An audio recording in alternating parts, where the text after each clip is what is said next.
Proses memanusiakan manusia. Pendidikan sesungguhnya adalah sebuah proses memanusiakan manusia, di mana mengiringkan manusia itu pada taraf insani agar manusia tersebut bisa memiliki adab kemanusiaan. Hal ini bisa dilakukan dengan melakukan pendidikan karakter. Menurut Ki Hajar Dewantoro, pendidikan karakter adalah suatu proses dalam memberikan nasihat kepada anak agar anak tersebut memiliki kesadaran akan perbuatan baik dalam melakukan perkembangannya dari proses tersebut. Pendidikan karakter ini dimulai dari kecil hingga kita dewasa, di mana agar terbentuknya watak kepribadian yang lebih baik untuk mencapai suatu kebahagiaan. Karena proses pendidikan karakter ini dimulai dari kecil hingga dewasa, maka tentu akan ada 3 tingkatan lingkungannya, atau yang disebut dengan tri pusat pendidikan. Yang pertama adalah lingkungan keluarga, yang kedua lingkungan masyarakat, dan yang ketiga lingkungan sekolah. Di mana ketiga lingkungan ini saling berhubungan dan bergerak bersama-sama dalam kehidupan manusia. Metode pendidikan karakter ini bisa saja disebut dalam yang telah dijelaskan oleh Ki Hajar Dewantoro, yaitu ing ngarso sung taladoh, ing matyo mangun karso, dan tut uri handayani. Tujuan pendidikan yang sebenarnya adalah memanusiakan manusia agar memiliki perilaku yang berbudi pekerti dan luhur dalam mengembangkan suatu pendidikan karakter kepada anak. Usaha sadar dalam pendidikan. Menurut Undang-Undang Sikdinas Nomor 20 Tahun 2003 tentang pendidikan, pendidikan adalah suatu usaha sadar dan terencana untuk mengembangkan suasana belajar serta proses pembelajaran agar peserta didik ini dapat mengembangkan potensi yang mereka miliki dalam hal spiritual, keagamaan, pengendalian diri, kepribadian, kecerdasan, serta akhlak mulia.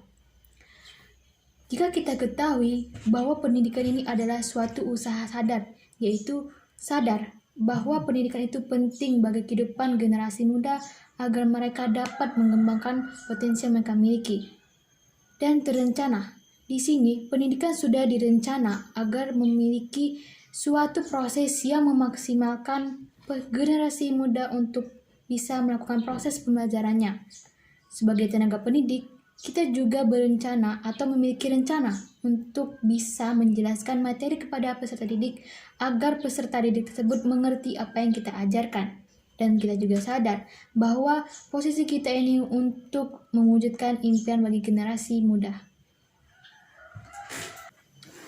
Posisi manusia dalam pendidikan adalah insan yang senantiasa berkembang, di mana saat ini pendidikan manusia itu berkembang secara pesat dalam kehidupan masyarakat, yaitu dalam hal penyadaran bahwa perjuangan dan potensi yang mereka dapatkan itu lebih mengarah pada kekuatan untuk mereka berkembang.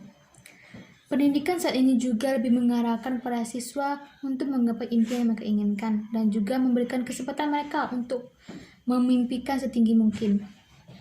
Kemudian mereka juga harus mencapai nilai-nilai yang dicapai untuk menjadikan sebuah pemikiran bahwa generasi tersebut atau peserta didik tersebut mampu meraih sebuah capaian yang tinggi.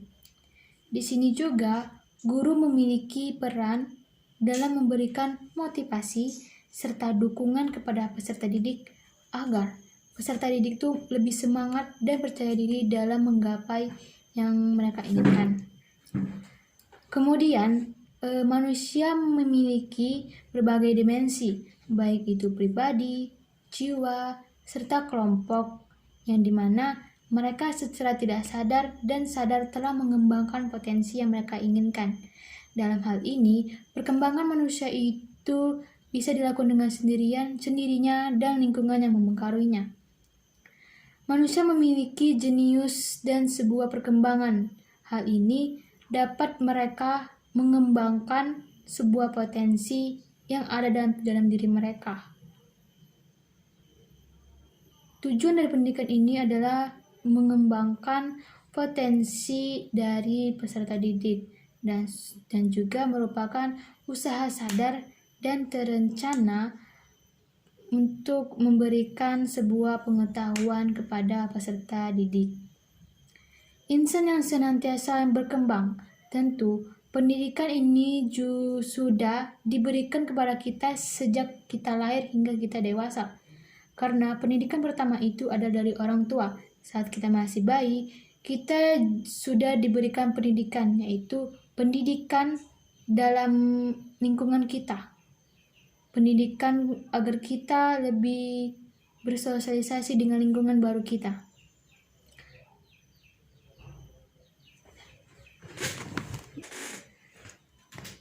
Sebagai calon guru, kita tidak hanya mengajar siswa, tetapi juga dengan membelajarkan siswa. Lalu apa sih dengan membelajarkan itu? Membelajarkan adalah suatu proses untuk menciptakan kondisi dan suasana pembelajaran agar siswa tersebut belajar dengan baik. Dan mereka juga mampu berinteraksi baik dengan sumber yang ada.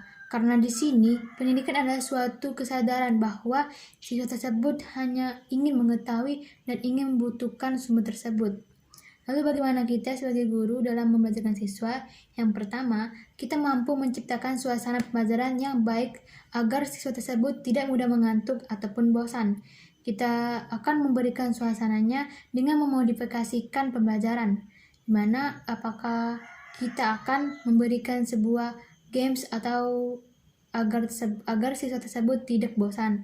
Kemudian yang kedua, kita bisa mengevaluasikan materi kita sama dengan pengalaman mereka sehari-hari. Jadi, dalam mereka memberikan tanggapan atau memberikan pertanyaan, mereka itu seolah-olah menganalisisnya dalam kehidupan sehari-hari.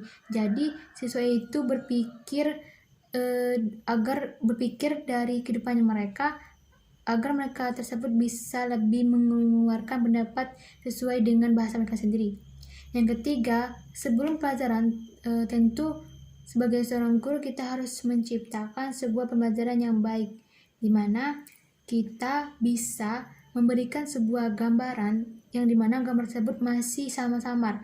Jadi sebelum pelajaran, siswa disuruh untuk menebak apakah gambaran itu jika benar, maka siswa tersebut diberi nilai. Nah, hal ini akan mendorong siswa lain untuk lebih memberikan jawaban agar mereka juga dapat nilai.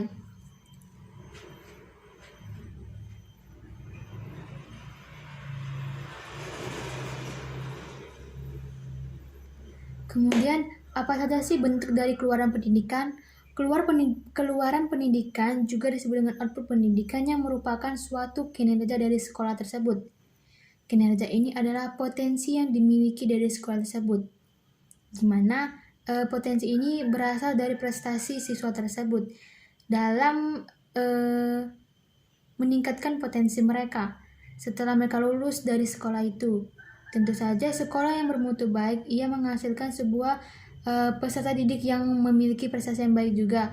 Dalam hal ini ada dua, akademik. Akademik ini seperti ulangan umum, karya ilmiah, lomba-lomba olimpiade, dan lain-lain. Sedangkan non-akademik ini mungkin bisa dari olahraga, kesopanan mereka, atau sifat kejujuran mereka yang dibawa dari sekolah tersebut, kemudian imtak mereka yang mereka bawa.